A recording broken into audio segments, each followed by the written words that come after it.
சூட்சமங்களை புரிந்து கொண்டு உண்மையான நிலையை உணர்ந்து கொண்டு ஜோதியின் வடிவமாக ஆனந்த நிலையை அடைந்து சர்வ வல்லமை படைத்த இறைவனுக்கு அடுத்த நிலையில் இருந்து நம்மை பாதுகாப்பவர் சித்தர்கள்.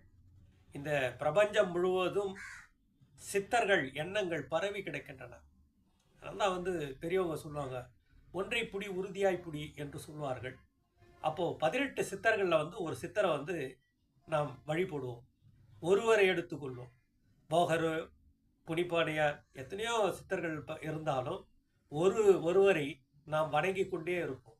அப்போதான் இந்த உலக சூட்சம ரகசியங்கள் நமக்கு புரியும், இந்த பிரபஞ்ச ரகசியங்கள் நமக்கு தெரியும். இறைவனுடன் ஐக்கியமாக்கக்கூடிய சக்தி சித்தர்களுக்கு இருக்குது. அதனால்தான் எப்பவுமே குரு என்றனால அந்த குருஸ்தானத்தை உடையவர் தான் சித்தர்கள். அவர் போகர் மகான் ஒரு அருமையான சித்தர். வாழ்க வளம்.